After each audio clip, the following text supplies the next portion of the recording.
ઝઘડિયા તાલુકામાં 8 જ કલાકમાં 4 ઇંચથી વધુ ખાબકેલા ધોધમાર વરસાદના કારણે નીચાણવાળા વિસ્તારોમાં જળમગ્ન બન્યા છે. રાજપારડી સ્થિત રાજરાજેશ્વરી સોસાયટીમાં નજીકના નાળામાંથી વરસાદી પાણી ઘૂસી જતા સ્થાનિકો વિફર્યા હતા. વર્ષો જૂની આ સમસ્યાથી કંટાળેલા રહીશોએ આખરે સ્ટેચ્યુ ઓફ યુનિટીને જોડતા સ્ટેટ હાઈવે પર બેસી જઈ રસ્તા રોકો આંદોલન ચલાવ્યું હતું, જેને પગલે તંત્રમાં ભારે દોડધામ મચી ગઈ હતી. સોસાયટીમાં નીચાણવાળા વિસ્તારના કારણે નાળાનું પાણી સોસાયટીના રહીશોના ઘરોમાં પ્રવેશતા ઘરવખરીને ભારે નુકસાન પહોંચ્યું હતું.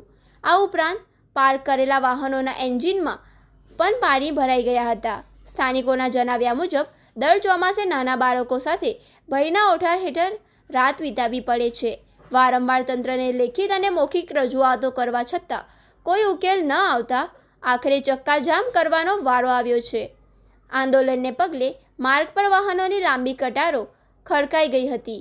બનાવની જાણ થતાં જ રાજપારડી પોલીસ સ્ટેશનના પીઆઈ દેસાઈ કાફલા સાથે ઘટના સ્થળે દોડી આવ્યા હતા અને આ સાથે જિલ્લા પંચાયત પ્રમુખ ડિમ્પલબેન રાજ અને ભાજપ અગ્રણી વિક્રમસિંહ રાજ પણ સ્થળ પર પહોંચી રહીશોની રજૂઆતો સાંભળી હતી. સ્થાનિક તંત્ર અને રાજકીય આગેવાનોએ વરસાદી પાણીની નિકાલની સમસ્યાનું ટૂંક જ સમયમાં કાયમી નિકાલ કરવાની ખાતરી આપી હતી. ત્યારબાદ રહીશોએ રસ્તો ખુલ્લો કર્યો હતો. જો કે સ્થાનિકોએ સ્પષ્ટ ચીમકી આપી છે કે જો આ વખતે પણ ઉકેલ નહીં આવે તો ગાંધી ચિંધ્યા માર્ગે ઉગ્ર આંદોલન કરવામાં આવશે.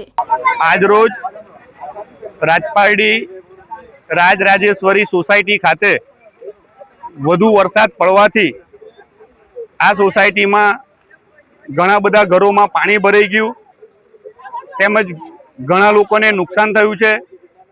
રૂબરૂ અમે અહીંયા આવીને આ લોકોને મળીને એમની જે પણ કંઈ તકલીફ છે એ તકલીફ અમે સાંભળી છે અને અમે તંત્રને જાણ પણ કરી છે કે વારે ઘડીએ આ સોસાયટીમાં વરસાદ પડવાથી પાણી ભરાઈ જાય છે અને આ પાણી ભરાવાથી આ લોકોને નુકસાન થાય છે. તો તંત્રને અમે જાણ કરી છે કે આનો તાત્કાલિક અસરથી નિકાલ કરવામાં આવે કે આ લોકોને વારે ઘડીએ જે પાણી ભરાય છે, જે તકલીફ થાય છે એ તકલીફથી છુટકારો થાય. તંત્રને તાત્કાલિક અસરથી પગલાં ભરવાની સૂચના પણ આપવામાં આવી છે. ગ્રામજનોની રજૂઆત એવી છે કે અહીંયા વારે ઘડીએ વરસાદ પડે છે અને બાજુમાં એક ખાડી છે, જે ખાડી સાંકડી છે ને એમાં આજુબાજુમાં આવેલા સિલિકા પ્લાન્ટોનું પાણી પણ અહીંયા છૂટે છે અને વધુ વરસાદના કારણે આ બધું પાણી મિક્સ થવાથી એમના ઘરોમાં પાણી ભરાય છે. પરંતુ મામલતદાર સાહેબ, ટીડીઓ સાહેબ, પ્રાંત સાહેબને મેં ફોન કરીને જાણ કરી છે કે આવું ન થાય અને આ સિલિકાના પ્લાન્ટવાળાને પણ જાણ કરવામાં આવે કે પાણી છોડવામાં ન આવે લોકોનું. જ્યારે વરસાદ વધુ પડતો હોય ત્યારે આની ચોક્કસ કાળજી રાખે.